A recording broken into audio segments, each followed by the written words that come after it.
आगे चलेंगे। हम लोग चाहते हैं कि हमारी बात सरकार तक पहुंचे, पुलिस डिपार्टमेंट तक पहुंचे कि इसमें एसएचओ अकेले जिम्मेदार नहीं है। इसके लिए डीएसपी राकेश कुमार, एसएसपी सब मिले हुए थे। सब तीनों ने मिलकर मेरी बहन के साथ गलत किया।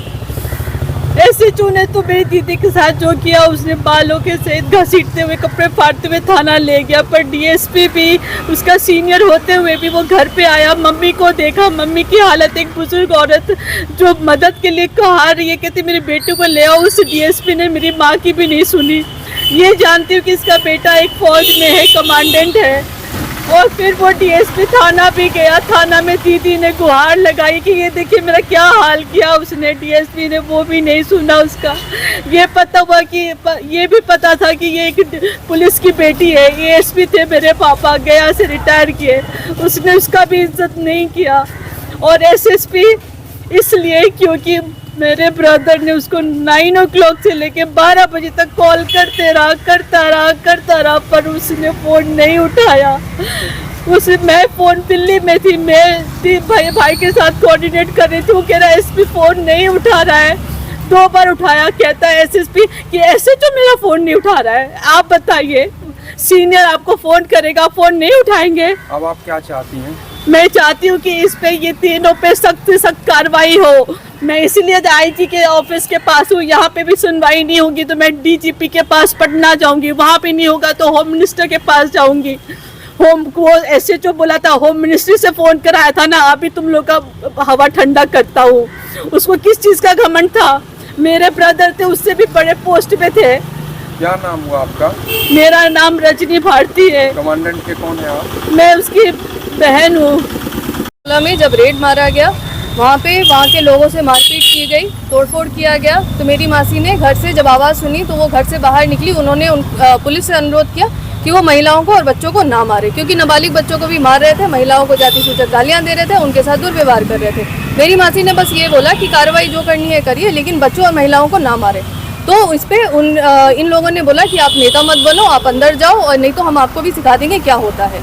उन लोगों को उठा करके वो वैन में लेकर के गए। आधे घंटे 40 मिनट बाद वो आए हैं वापस मेरे नानी घर का दरवाज़ा पीटते हुए, गालियां देते हुए, शोर मचाते हुए उनको बाहर निकलवाया है। मेरी मासी पहले दरवाजे के पीछे से बात किया, लेकिन जब दरवाज़ा खोला तो उनको उनका बाल पकड़ के, उनके कपड़े फाड़ के, घसीट करके लेकर के गए।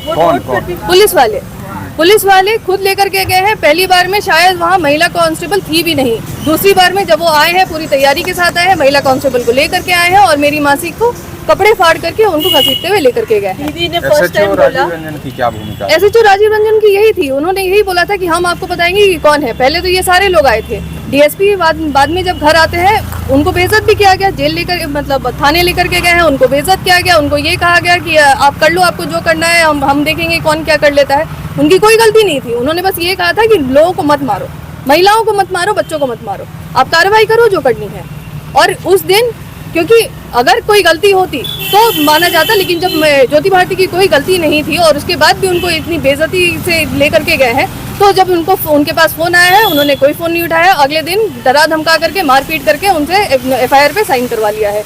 और उसके बाद उसी वजह से मेरे मामा ने 2 अक्टूबर, विजयदशमी की रात, एकादशी था उस दिन उन्होंने आत्महत्या कर ली, क्योंकि वो इतना परेशान हो गए कि इस वर्दी उनके नोट में लिखा है, अगर आप देखेंगे आपको इंटरनेट पे मिलेगा उनका नोट पे उन्होंने लिखा है कि इस वर्दी का मैं क्या करूंगा जहां मुझे मेरी बहन को न्याय नहीं दिला सकूं। तो इस वजह से मेरे मामा ने आत्महत्या कर ली। इनके 2 छोटे बच्चे हैं। आज भी वो पूछते हैं कि पापा कहाँ है। दिवाली पे बोल रहे थे अपनी माँ को कि पापा को फोन लगाओ, दिवाली विश करना है। इनकी आत्महत्या का जिम्मेदार किसे मानती हैं? इनकी आत्महत्या का जिम्मेदार मैं बिहार पुलिस को मानती हूँ। मैं वो ललमिटिया थाना के जो लोग थे, जिन लोगों ने एक जिसका कोई दोष नहीं, एक निर्दोष महिला को उठा करके, बेइज्जत करके, वहाँ उनके घर से घसीटते हुए ललमटिया थाना तक ले गए। कुछ नहीं था, उन पे गलत धाराएं लगाई। ये कहा गया कि आप दंगा फैला रहे हो, लगाए, जो कि मतलब उसकी शादी। इसमें जो प्राथमिकी वहाँ पर अंकित हुई है, उसमें जिनको अभियुक्त बनाया गया है वो भी तत्काल बांका में पदस्थापित थे, उनको निलंबित किया गया था। इसके अतिरिक्त जो पीड़ित परिवार है उसके द्वारा कल यहाँ पे हमसे आके मिला गया और कांड में जो अपेक्षित सहयोग वहाँ की पुलिस को चाहिए होगा उसके संबंध में एक बात रखी गई। तो जब भी वहाँ की पुलिस के द्वारा जो यहाँ अनुरोध किया जाएगा कांड के अनुसंधान में विधि सम्मत हेल्प करने के लिए, तो उसमें भागलपुर पुलिस पूरी तरह से उसमें सहयोग करेगी। इसके संबंध में यहाँ पे वरीय पुलिस अधीक्षक से बात भी हुई है। जब भी वहाँ की पुलिस के द्वारा यहाँ संपर्क किया जाएगा तो जो उनको सहयोग चाहिए होगा वो मिलेगा।